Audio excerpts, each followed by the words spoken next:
Oke, sekarang kita akan pelajari apa itu Django. Sebenarnya minggu lalu sudah pernah saya singgung sedikit clue ya tentang Django itu sendiri, seperti apa. Di kesempatan kali ini saya akan coba menjelaskan mungkin bukan secara detail, tapi mungkin saya akan jelaskan tidak secara menyeluruh, melainkan kenapa sampai Django itu ada gitu ya. Dan apa namanya, dan sampai terkenal serta populer di zaman sekarang ini.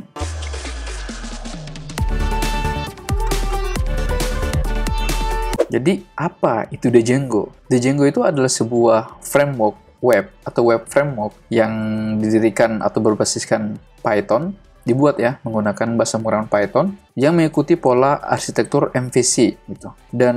Dan tujuan utama Django dibuat itu adalah untuk memudahkan pembuatan situs web berbasiskan basis data yang kompleks gitu. Jadi kenapa Django ya? Jadi pertama Django itu dibuat menggunakan Python ya, bahasa pemrograman Python. Sebenarnya bukan hanya Django, tapi ada beberapa framework yang dibangun menggunakan Python, bahasa pemrograman Python, yaitu Flash, kemudian Pyramid, dan masih banyak lagi, termasuk Fast API. Nah, di sini ada beberapa versi yang dikeluarkan oleh Django itu sendiri. Nanti di tutorial Django itu kita akan membahas versi 4.2 LTS. Jadi LTS ini merupakan long term support, dukungan yang sangat panjang gitu. Bisa kita lihat di di grafik ini, bukan grafik ya. Ya, ini sampai 4.2 itu sampai di tahun 2026. Ya, kisaran mungkin di bulan-bulan Juli gitu baru selesai. Kenapa tidak menggunakan 3.2 yang LTS yang dibangun tahun 2022 ya? Tahun lalu gitu. Ya, sebenarnya bisa saja menggunakan 3.2, cuman kalau ada yang terbaru ya, biasanya yang terbaru itu akan banyak sekali perubahan ya atau penambahan dari sisi back-end-nya Python atau sebuah Django itu dibuat. Ya pasti kalau yang terbaru akan ada update yang terbaru ya, mungkin dari security-nya atau dari package-nya, library dan sebagainya. Nah, 4.2 ini support Python versi 3. Disarankan ya teman-teman yang menggunakan Python versi 2, ya segeralah move on ya.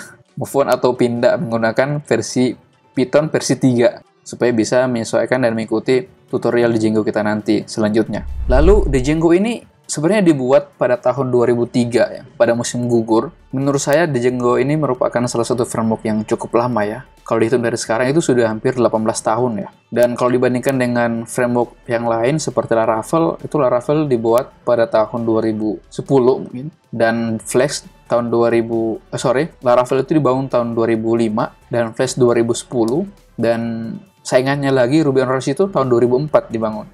Nah, cuman Django ini dipublikasikan pada bulan Juli 2005 yang berlisensikan di BSD gitu. Jadi Django ini dikelola oleh Django Software Foundation. Jadi Django Software Foundation itu adalah sebuah organisasi independen yang ada di Amerika Serikat sana. Ya tujuannya itu tadi. Kita sudah tahu bahwa tujuan dibangun Django adalah untuk memudahkan para pengembang web yang berbasiskan basis data biar lebih kompleks gitu. Lalu siapa pembuat Django Web Framework ini?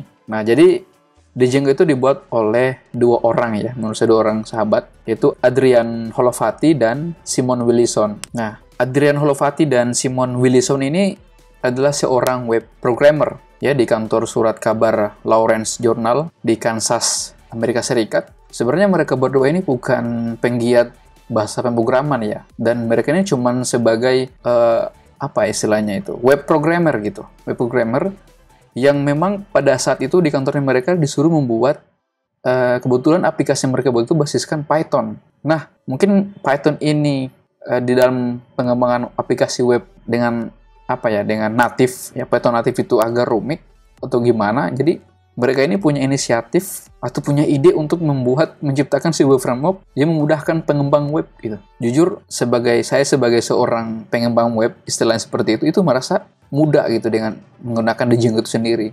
Bahkan sudah banyak produk aplikasi web yang pernah saya buat, walaupun tidak dipublis, tapi sudah banyak, ya, cukup banyak. Jadi saya merasa memang terbantukan dengan Django ini.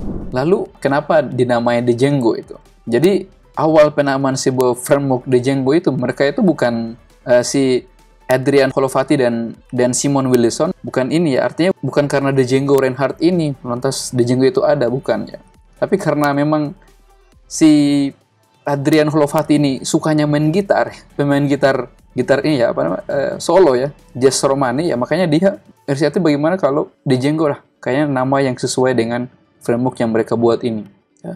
Jadi memang menarik ya. Jadi Adrian Holovati sebagai seorang pemain gitar yang hobi ya, fans Django-nya mungkin ya, makanya dinamakan sebagai Django gitu. Lantas kenapa ya Django itu sangat sepower itu sampai sepopuler gitu tahun ini, bahkan ya, mungkin tahun-tahun ke depan ya, karena Django itu digunakan oleh beberapa perusahaan terkemuka di dunia ya. Kita bisa lihat di sini yang menggunakan Django itu ada Instagram ya, siapa yang tidak kenal Instagram, kemudian Mozilla, kita sering pakai aplikasi browsernya Mozilla, dan Disqus ya, seorang web pengembang juga tahu aplikasi Disqus seperti apa.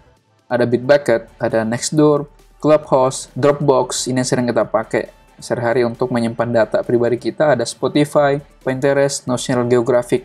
Nah, yang menarik di sini adalah ternyata ya, di Indonesia itu setelah saya melakukan riset, ya asik, riset ya. Oke, jadi ini riset abal-abal ya. Jadi setelah saya buka perusahaan-perusahaan teknologi di Indonesia dan melihat tools teknologi apa yang mereka pakai, ternyata Gojek ini menggunakan Django gitu. Jadi luar biasa gitu. Luar biasa. Ternyata di Indonesia juga ada ya yang menggunakan Django untuk untuk produk informasi mereka di website gitu. Jadi Gojek memang luar biasa gitu. Hebat. Nah, lalu ada lagi yang lebih menarik gitu. Dan sangat powerful dan sangat ini ya sebuah aplikasi yang sangat hebat gitu. Yang digunakan bukan Django. Nah, ini dia. jadi ini adalah portofolio saya ya. Kebetulan saya buat juga menggunakan Django dan ini sangat memudahkan sekali. Dan saya buat portofolio ini kurang lebih 1 bulan ya. Sebenarnya bisa lebih cepat dari itu, cuman karena banyak kerjaan. Jadi segitulah penyelesaiannya. Nah, kenapa Django? Ya karena Django itu dibangun atau dibuat menggunakan bahasa pemrograman Python. Dan kita tahu sendiri bahwa Python itu merupakan salah satu bahasa pemrograman yang paling populer di dunia ya. Apalagi Python itu banyak yang menggunakannya. Banyak sekali perusahaan-perusahaan yang menggunakan bahasa pemrograman Python, baik dari perusahaan kecil maupun dari perusahaan besar. Selain populer, Python juga ini mudah dipelajari itu. Dan Python juga digunakan untuk berbagai macam proyek besar ya.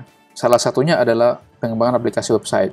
Lalu rapid development. Jadi karena Django ini dibuat dengan Python dan Python itu memiliki banyak library dan package, sehingga membantu ya para developer untuk menyelesaikan beberapa tugas ya, karena Django itu sudah ada kayak function atau library atau package yang sudah siap pakai gitu, yang sudah siap kita panggil untuk dan lebih cepatnya dan serta mudah. Kita tinggal menggunakan aja package-nya, kita tinggal impor aja dan itu sudah bisa langsung dipakai gitu.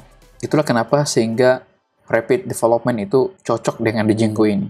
Nah, kemudian kita mengikuti pola arsitektur. Kalau kita belajar ya, mungkin teman-teman sudah ada pernah belajar pola arsitekturnya Laravel atau Coordinator dan Ruby on Rails dan sebagainya, itu mereka menggunakan pola MVC ya.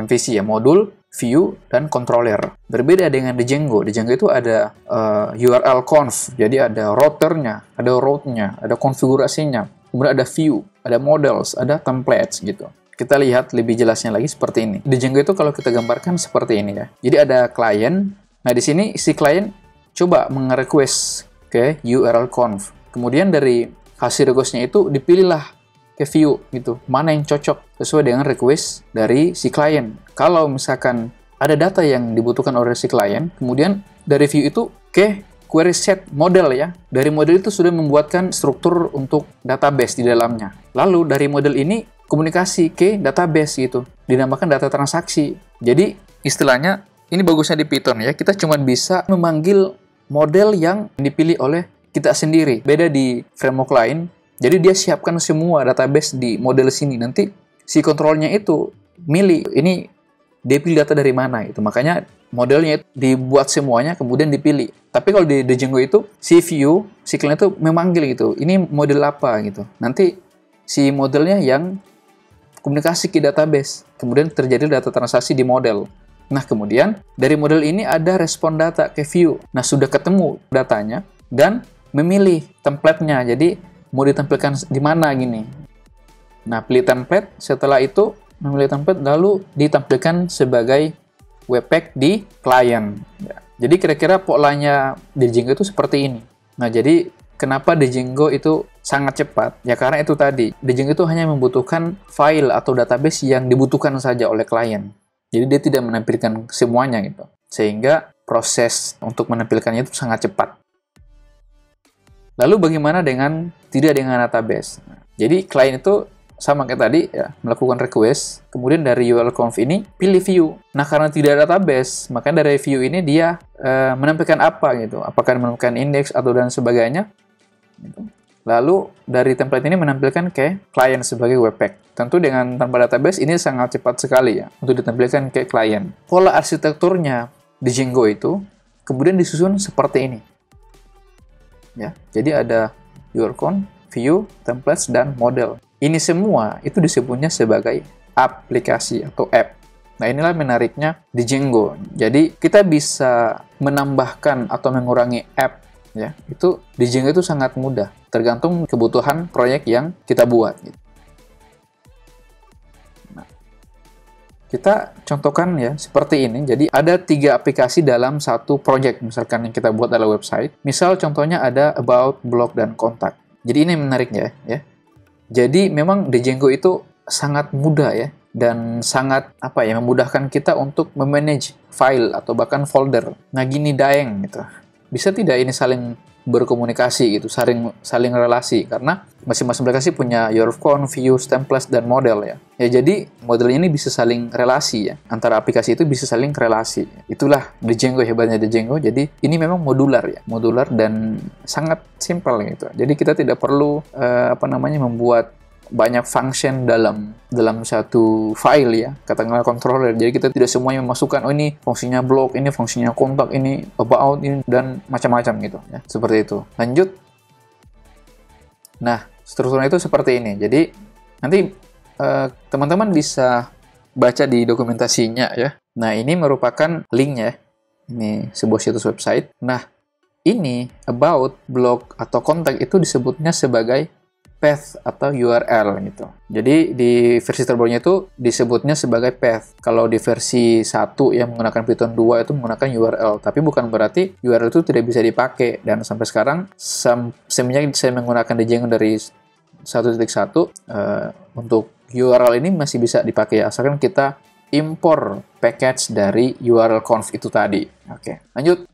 Nah, sekarang kita menuju ke tutorial di Django ya. Nah, jelas kalau kita belajar tentang Django ya harus ada persyaratannya. Nah, Daeng, persyaratannya apa saja tuh? Jadi, jelas pertama harus paham dulu ya bahasa pemrograman Python. Jadi, betul-betul teman-teman harus belajar ya minimal fundamental atau basic dari Python itu sendiri. Dan pengetahuan tentang object oriented programming Python. Di channel saya belum saya buatkan tentang OOP, tapi kalau misalkan teman-teman ingin merequest Daeng, tolong ya, tolong buatkan ini dah tentang pembahasan OOP ya, oke. Bisa saya buat video tutorialnya biar teman-teman bisa mengikutinya ya. Nah, gitu. Nah, karena yang kita buat ini adalah website ya, aplikasi website, jadi tentu basic HTML, CSS, dan JavaScript itu perlu ya, perlu sekali. Ya, walaupun tidak expert gitu ya.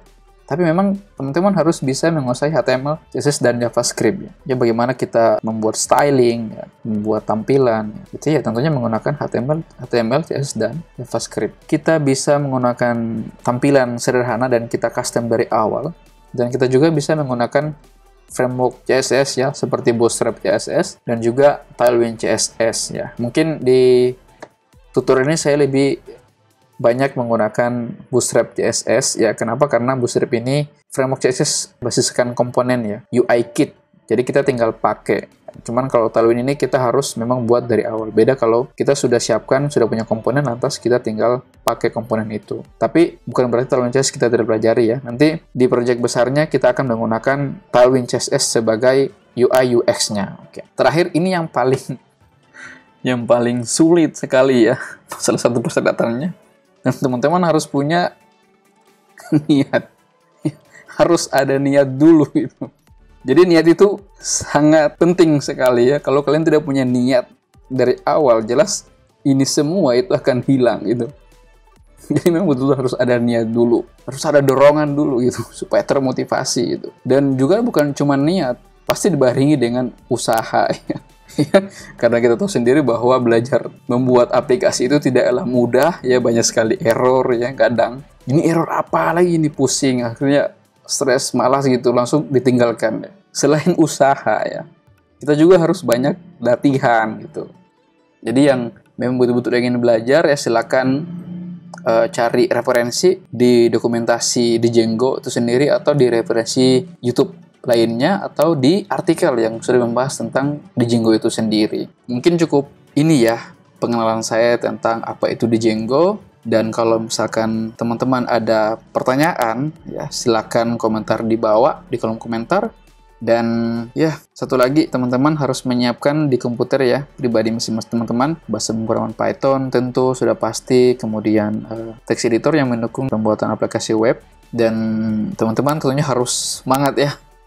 Dan juga bukan cuma teman-teman, saya juga harus lebih semangat lagi untuk memberikan tutorial di Django nanti sampai ke proses pembuatan aplikasi sederhana. Jadi kalau teman-teman mau langsung ke expert, ya jelas teman-teman tidak bisa mengikuti video ini, karena video ini saya buat tahap demi tahap. Dan untuk mendukung saya teman-teman jangan lupa sudah pasti saya minta ya untuk dukungannya, jangan lupa subscribe, kemudian like atau share, karena subscribe dan share like itu gratis dan juga tambah membuat saya semangat untuk membuat video tutorialnya. Jadi cukup sekian dari saya, semoga teman-teman bisa mengikuti dan bye.